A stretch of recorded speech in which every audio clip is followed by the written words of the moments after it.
They marked her as an outcast and left her for dead, but the symbol of her shame was actually the sign of an ancient prophecy that would make her the sole salvation for an entire people. If stories about the power of resilience resonate with you, subscribe to the channel to continue this journey together. The sun was an unforgiving bronze hammer beating down on the cracked earth of the Sonoran Desert. For Anamaría, lying beneath its blinding glare, each breath was a gulp of fire that scraped. Her throat like sandpaper. Her lips, chapped and bleeding, could no longer form words to beg for water, and her body, a bundle of bones and burnt skin, had given up the fight. Death, she thought, was a welcome shadow, a relief from the pain that throbbed not only in her wounds, but in the deepest gash in her soul. It was then that a real shadow fell over her, blocking the sun's tyranny. Raising her eyes with a monumental effort, she saw the silhouette of a lone man, outlined against the bright blue sky. The dread of an unwanted mercy washed over her, and with the last spark of her will, she whispered the words that were her only prayer. "Please, just let me die." The man did not answer. His face, a map of deep furrows carved by wind and time, remained impassive. He was an Apache, unmistakable by his austere features and the headband holding back his long, dark hair. He knelt beside her with an economy of motion that spoke of a lifetime of survival, his dark, deep eyes assessing her, not as a woman, but as a condition, a problem presented by the desert. His hand, calloused and firm, reached for the torn hem of her dress, pushing aside the filthy fabric covering her shoulder to inspect the extent of her injuries. And there, seared into the inflamed and infected flesh, was the symbol. A cattle brand, the iron of the powerful hacendado who owned her. The warrior tensed. It was not pity that his eyes reflected, but an ancient, familiar fury, the grim recognition of the brutality. One man is capable of inflicting upon another. That brand, he knew it. It belonged to Don Ricardo de la Vega, the same man whose barbed wire fences suffocated the land and whose cattle drank the water from the wells his people had used for generations. The woman was not just any victim, she was a living testament, a message of cruelty engraved in flesh by his clan's enemy. Ignoring her faint groan, he lifted her from the ground. Anamaría's body was frighteningly light, a burden of pain that barely registered in his powerful arms. From a leather pouch on his belt, he took out a canteen and unceremoniously poured a trickle of water over her cracked lips, forcing her to swallow. The liquid was a shock, a painful miracle that made her cough, but it ignited a tiny, unwanted ember of life in her chest. With an ease that belied the rugged terrain, he carried her to his horse, a sturdy animal with a coat the color of desert dust. He settled her in front of the saddle, her body slumping against his, inert. For Anamaría, the world became a blur of pain and motion. The horse's sway was agony for her ribs, each step a dull echo in her throbbing head. She didn't understand. He offered no words of comfort, no look of compassion, only a stern silence and a determination that terrified her more than the prospect of death. Why was he saving her when all she wanted was the end? The question dissolved into darkness as unconsciousness finally claimed her, a bleak refuge in the middle of the sea of sand. Time lost its meaning, becoming a succession of fragmented consciousness. Anamaría drifted between darkness and brief moments of painful lucidity. She felt the rhythmic trot of the horse, the rough warmth of the warrior's chest against her back, a solid wall that protected her from the swaying but offered no comfort. The scorching sun gave way to a blanket of cold stars, and the desert heat was replaced by a chill that pierced her bones. In her delirium, the heat of the branding, iron mixed with the heat of his body, and the smell of dust and sweat mingled with the smoke of her own burning flesh. At times, firm hands would hold her, and a canteen would moisten her lips again.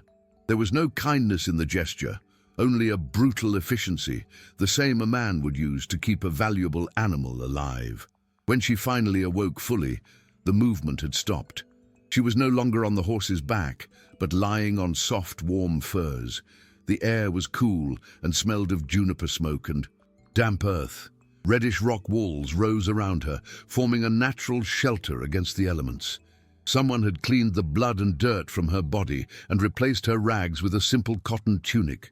A poultice of strong-smelling herbs covered the wound on her shoulder, the pain now a steady pulse instead of the sharp agony from before. Near a small fire that danced in the center of the shelter, the Apache warrior spoke in low tones with an older woman, whose face was a map of wrinkles as deep as his. He didn't look at her like a recovering patient, but as an object of unknown significance, a key to a plan she couldn't even begin to imagine. Fear returned, cold and sharp. She hadn't died, but had been reborn into a strange world whose rules and intentions were a terrifying mystery. The older woman approached, her soft leather moccasins barely making a sound on the dirt floor. Her eyes, dark and crinkled in the folds of her face, held a wisdom that seemed as ancient as the rocks themselves.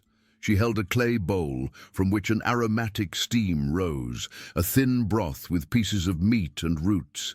Anamaría recoiled instinctively, her body tense, expecting a blow or a harsh command. But the woman simply placed the bowl beside her and spoke. Her voice, unlike the warrior's silence, was like the rustling of dry leaves, uttering words in a language Anamaría had never heard.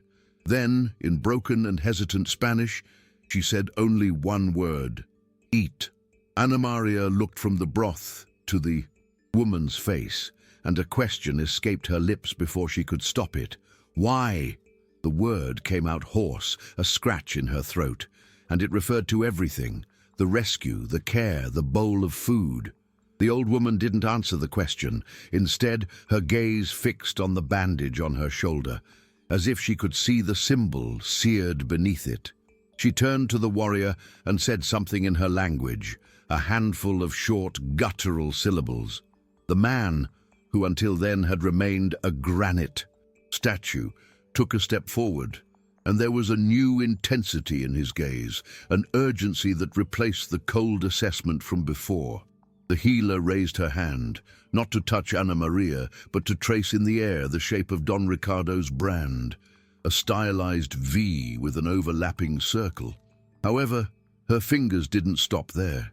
They continued, drawing a second circle, concentric to the first, and a line that cut through it like a lightning bolt. Anamaría watched, her heart hammering against her ribs. That gesture transformed the symbol of her humiliation into something more complex, something she didn't recognize, but that for them clearly held a profound meaning. Isa, the warrior pronounced the word, not as a question, but as a statement that carried the weight of a revelation. She didn't understand the word, but she understood the shift in the atmosphere. Fear gave way to a confusing vertigo. They weren't looking at a wounded slave. They were looking at an omen. This revelation, where the sign of greatest humiliation can be the key to a grand destiny, is the heart of our story. Leave your support for Anamaría in the comments and subscribe to find out what this prophecy truly means. The warrior, whose name she still didn't know, exchanged a few more quick, harsh words with the old woman.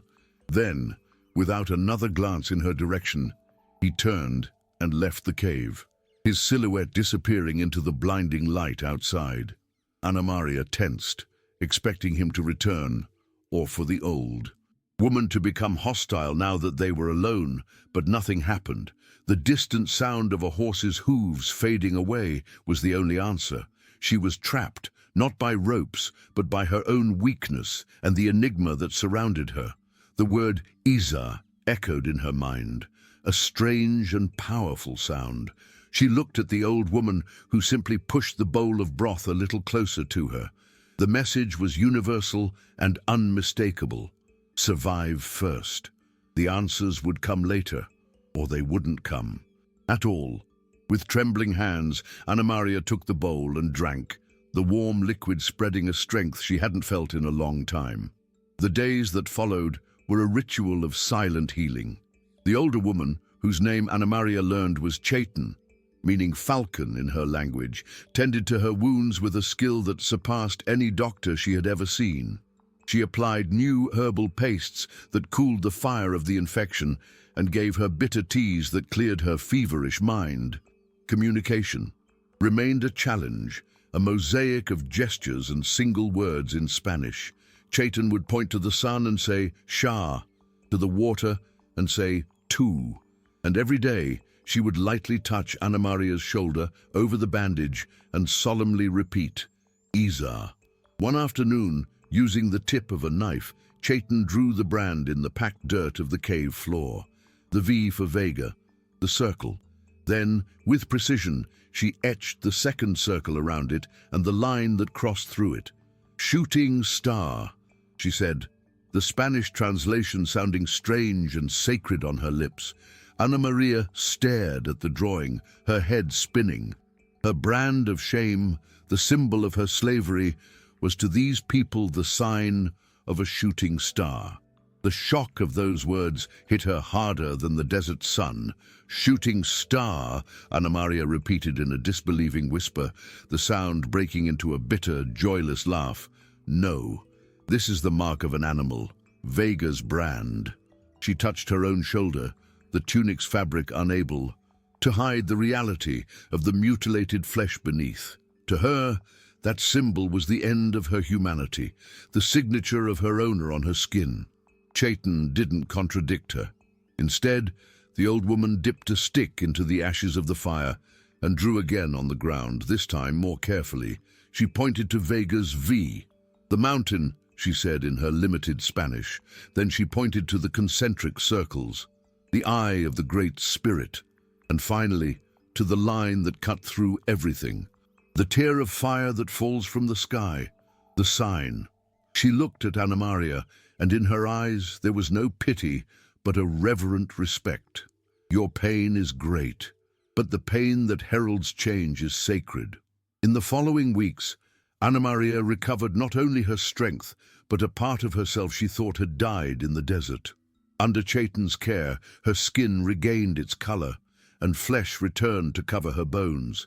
She learned to grind corn on a smooth stone, to find edible roots, and to understand more words of the Apache language than she did Spanish. Fear gave way to a watchful caution, and confusion settled into a quiet acceptance of her strange reality. She was a living enigma, and she waited. The wait ended on an afternoon when the wind blew strong, carrying the smell of dust and distant rain. The warrior returned. His name was Coche, she learned from Chaitan. He did not come alone. Behind him rode two other men, older, with faces that looked as if they were carved from the same rock as their shelter. Coche dismounted, and his gaze met Anamaría's. The coldness of a reluctant savior was gone. In its place was the weight of an overwhelming responsibility. He spoke to Chaitan in their language, and the old woman turned to Anamaría. "It is time," she said, her voice solemn. "The council needs to see the brand. They need to know if the shooting star has come to guide us or to consume us." The fear, which had become a dull companion, now sharpened like an obsidian blade in Anamaría's chest. Guided by Chaitan's commanding gaze, she stood up, her legs trembling. To expose the brand was to relive the pain, the stench of her own burning flesh, the cruel laughter of Vega's men. For a moment, instinct made her want to cover herself, to hide the proof of her subjugation. But then she met the elders' gazes. There was no morbid curiosity there, only an ancient gravity, the weight of generations seeking an answer. With a slow, deliberate movement, Anamaría pushed aside the cotton tunic. The scar, pink and misshapen against her tanned skin, stood out under the dancing firelight.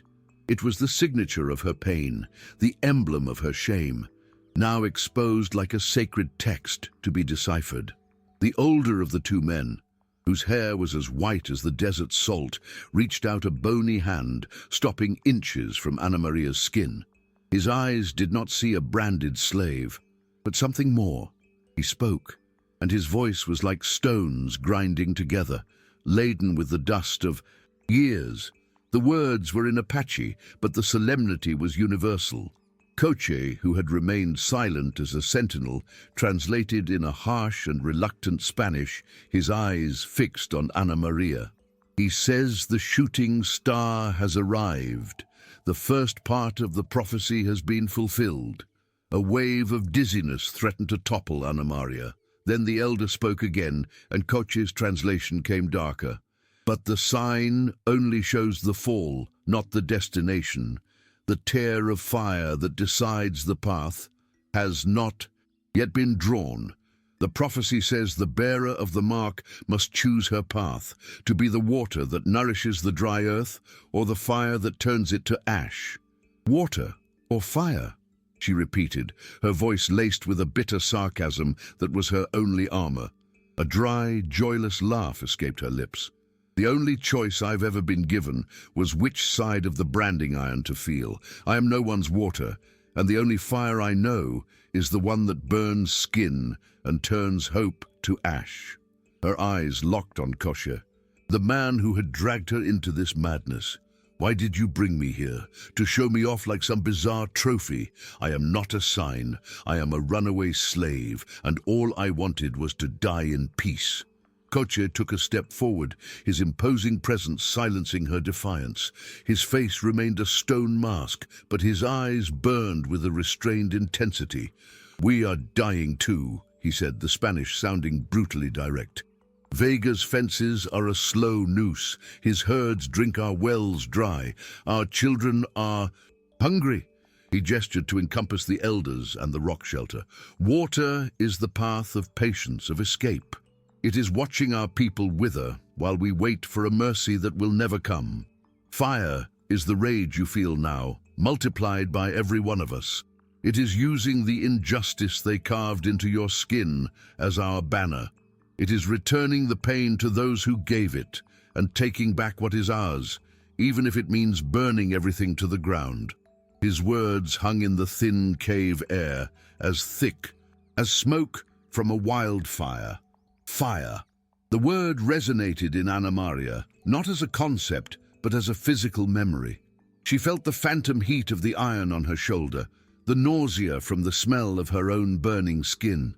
For the first time, she looked at the faces of the men before her and saw not devotees of an ancient myth, but cornered men whose eyes reflected the same desperate fury she felt whenever she remembered Don Ricardo's laugh.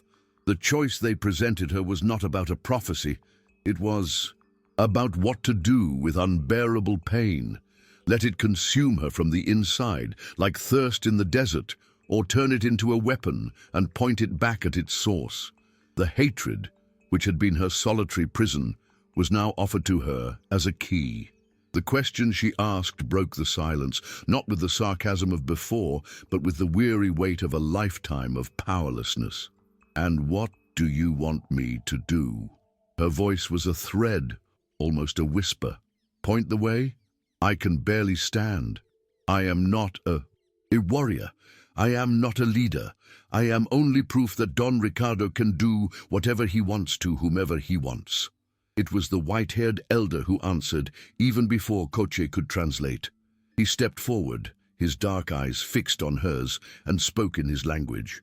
Coche's translation followed, each word falling like a stone. He says, the drought does not ask the first drop of rain to fill the river, only that it falls. Your existence is the sign. Your choice is the permission. If you choose fire, every warrior who carries a torch will know he fights not for land or revenge, but to answer the tear of fire that fell from the sky. Permission. The word struck her like a slap. Her entire life had been a litany of denied permissions. Permission to rest, to eat, to cry, to live. Now, these grave-faced men, whose ancestors had roamed these lands like kings, were waiting for her permission to fight for their own lives. She looked down at her hands, lying in her lap. Hands that had scrubbed floors, washed clothes, served men like Vega.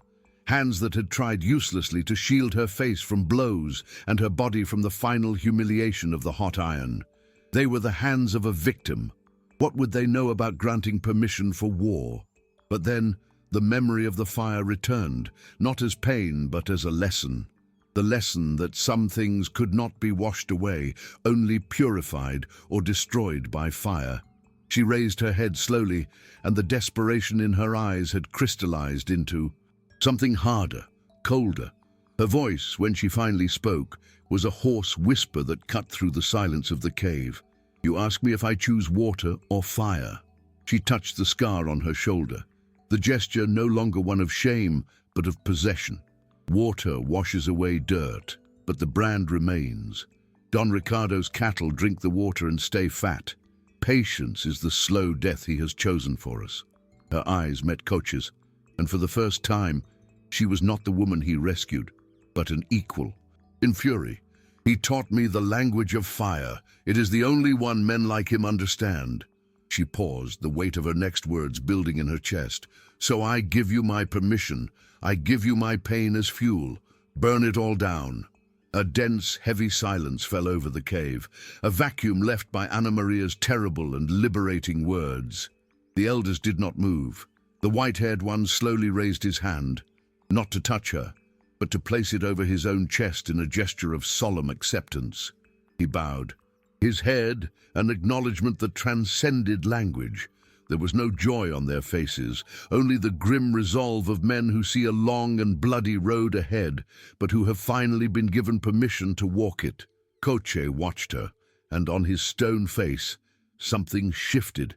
Not a smile, but the hardening of a purpose that had finally found its trigger.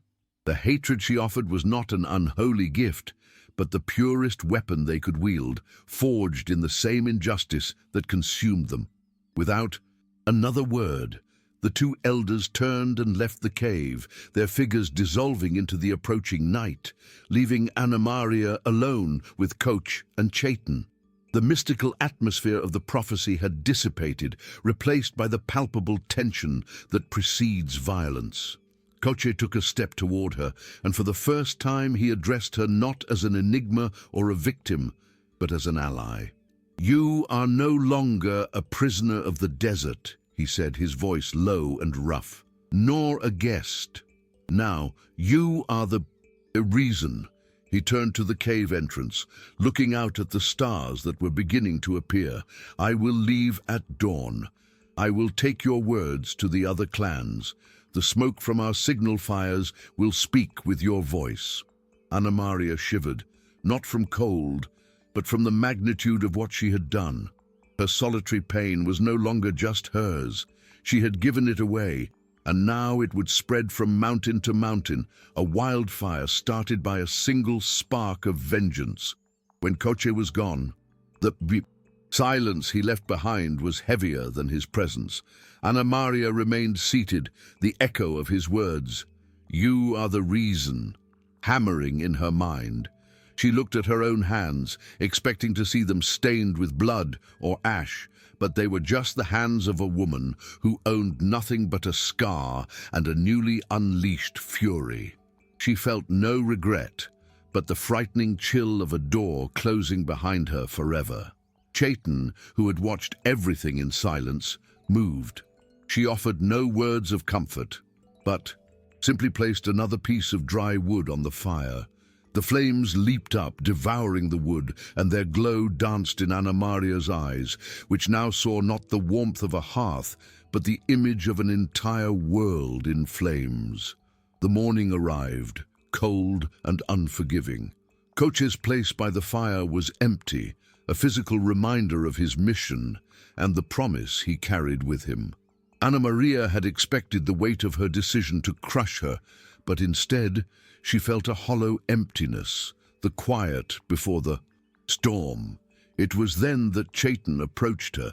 In her hand was a small dagger, its leather sheath worn with use, its bone handle polished by time. The old woman did not offer it.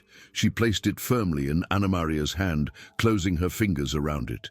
"Fire needs wood," Chaitin said in her broken Spanish, her dark eyes sharp and penetrating. "You gave them a flame. Now you must learn to cut your own wood. The cold weight of steel in Anamaria's palm was a new reality, a promise that she would not just be the spark, but also a blade in the war to come. Anamaria looked at the dagger in her hand. The bone handle was smooth and cold against her skin, a stark contrast to the heat of the scar on her shoulder. Her hands, which had only known the weight of water buckets and broom handles, now held the power to take a life. A chill ran down her spine, not of fear, but of a strange and terrible clarity. It was the consequence of her choice, the materialization of the word fire. Chaitan gave her no time to reflect. The old woman adjusted Anamaria's fingers, forcing her thumb to rest on the base of the blade, turning the fragile grip into a solid, lethal extension of her arm.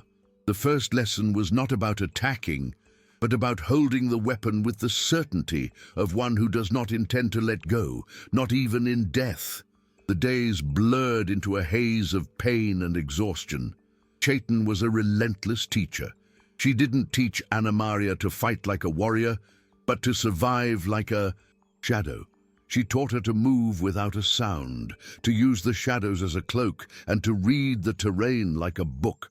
Anamaria's muscles screamed in protest.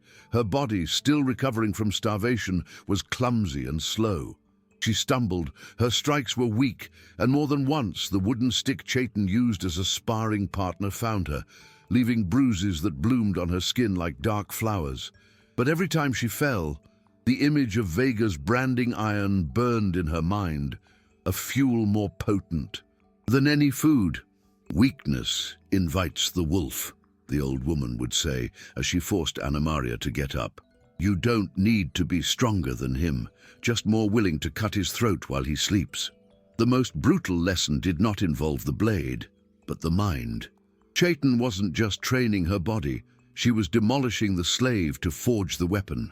She taught her to wait, to watch the movement of a lizard on a rock for hours, to understand the patience of the hunt, and then the cruelty of sudden death. Every lesson was framed by the image of Vega. "The hacendado doesn't see you as a person," the old woman would say, as she made Anamaria follow tracks in the dust. "He sees cattle. And cattle don't reason, they don't plan. You must become what he cannot predict. Not a sheep that flees, but the poison in the well." Compassion, the old woman taught her with a sharp slap when Anamaria hesitated to kill a snake, was a luxury only the predator could afford. The hatred that once consumed her was cooled and sharpened, transformed from a raging bonfire into a cold, focused obsidian blade. The moons waned and waxed, and the woman who had been dragged from the desert disappeared, replaced by a leaner, harder figure whose movements were economical and whose silence was heavy. The hunger in her eyes was replaced by a predatory watchfulness. It was on a morning when the air was still and heavy that Chaitan took her to the edge of a cliff overlooking the valley. The old woman pointed to the distant horizon, to the mountain peaks that rose like broken teeth against the pale sky. There, almost imperceptible, thin columns of smoke rose towards the sky, not in one place, but in several, one at a time, in a deliberate sequence. They were not random fires, they were a response, they were her response. Anamaria said nothing, she just brought her hand to the dagger tucked into her belt. The time for learning was over. The time for cutting had begun. Chaitan watched the last column of smoke dissipate into the sky and then turned to Anamaria, her face an unreadable mask. "They have answered," she said, her voice low but carrying over the wind. "Kocha has gathered them. Now we go to him." There was no more deliberation. The waiting phase was over. In efficient silence, they returned to the cave, a place that had been the chrysalis of Anamaria's transformation. They gathered a small pouch with strips of dried meat, a water skin, and Chaitan's essential herbs. Anamaria secured, the dagger firmly at her belt, its familiar weight now a comfort rather than a threat. There were no farewells to the cave, only the sound of their moccasins on the rocky path, descending towards the war she had summoned. The journey was the exact opposite, of the one that had brought her here. Before, she was an unconscious burden, a bundle of bones Koche carried out of mercy and destiny. Now she moved under her own power, her feet sure on the treacherous ground, her eyes constantly scanning the rocks for movement, her ears alert to the slightest misplaced sound. She moved not with the strength of a warrior, but with the predator's economy of energy, a lesson Chaitin had etched into her bones. The desert was no longer an enemy that was slowly killing her. It was a chessboard, a place of danger and opportunity, and she was finally learning the rules. The silence between her and Chaitin was not empty, but filled with a shared understanding. She was no longer the woman who begged for death. She was a part of the desert, as hard and unforgiving as the stones under her feet, moving toward a fire she herself had lit. They traveled for 2 days, moving through a labyrinth of red canyons and wind-swept mesas that would have disoriented anyone who didn't know the land like the back of their own hand. For Anamaría, the journey was a final baptism. The sun that had once tortured her was now a clock that marked her progress, and the wind that whipped her skin was a voice that told her secrets about the terrain ahead. Her eyes, once downcast and fixed on the ground in fear and submission, now registered the passage of a hawk overhead, the track of a coyote in the sand, the subtle change in vegetation that indicated the proximity of water. At the end of the second day, as the sun began to bleed across the horizon, a new scent came on the breeze, the smell of wood smoke, but not from a single campfire. It was thicker, more persistent, the odor of many fires. Chaitin led her.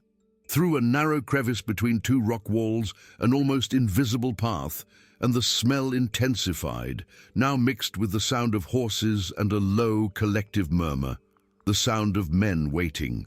The crack in the rock opened up to a hidden basin, a natural amphitheater protected on all sides by steep cliffs. Down below, dozens of Apache warriors were gathered. They were men from different clans, recognizable by slight variations in their dress and the paint on their faces, but they all shared the same grim expression, the same aura of restrained lethality.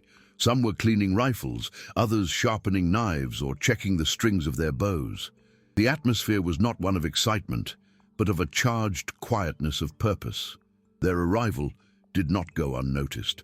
A silent sentry gave a signal, and like a ripple spreading through the basin, conversations ceased and the men rose to their feet. All eyes turned to her, the woman with the branded skin descending the steep trail. They looked not at a leader, but at the living symbol of their own fury, the incarnate proof of the injustice that had united them. Koche broke away from the group, his face as impassive as ever, but his eyes burned. He stopped before her, and his gaze measured her, not the victim he had saved, but the weapon she had become. "The shooting star has arrived," he said, his voice echoing in the expectant silence. "Now the sky will burn." Koche's words were not met with a war cry, but with something deeper and more frightening, a low, guttural murmur that spread through the warriors, the sound of dozens of voices joining in a single, grim agreement. For Anamaría, the weight of their gazes was a physical force, threatening to buckle her knees. Fear, an old ghost, whispered in her ear, but she silenced it by tightening her grip on the bone handle of her dagger. She was no longer the woman who begged for mercy. She was their answer, and to back down now would be to betray not only them, but the burning memory of her own pain. She lifted her chin, meeting Koche's gaze, and on her face there was no triumph, only the terrible, unshakable certainty of what was to come. Koche gave a nod, not of approval, but of acknowledgement. He led her toward the largest fire in the center of the basin, where the leaders of the other clans were already gathering, their stern faces lit by the dancing flames. They made room for her, not as if honoring a queen, but as if clearing the ground for a force of nature. A crude map of the region, scratched onto a large piece of leather, was spread on the ground. Coche pointed to a mark representing Don Ricardo's vast hacienda. All eyes turned to her once more, but the question in them had changed. It was no longer, "Are you the sign?" It was something much more practical and lethal. "You lived inside," Coche said, his voice cutting through the crackle of the fire. "You know the walls, the guards, the schedules.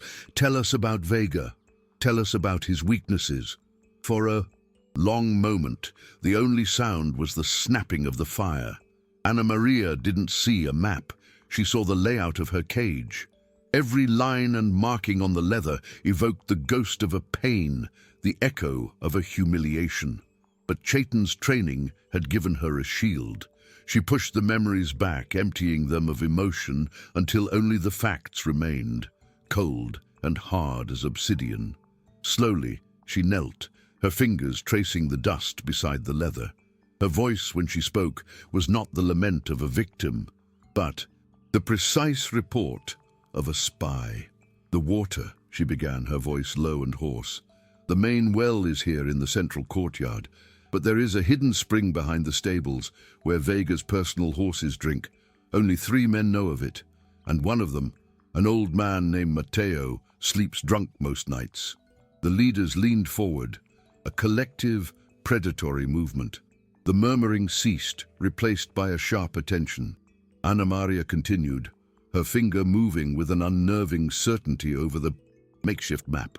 "The eastern walls are higher, but the mortar is crumbling near the chicken coop. A man could make a breach there without a sound."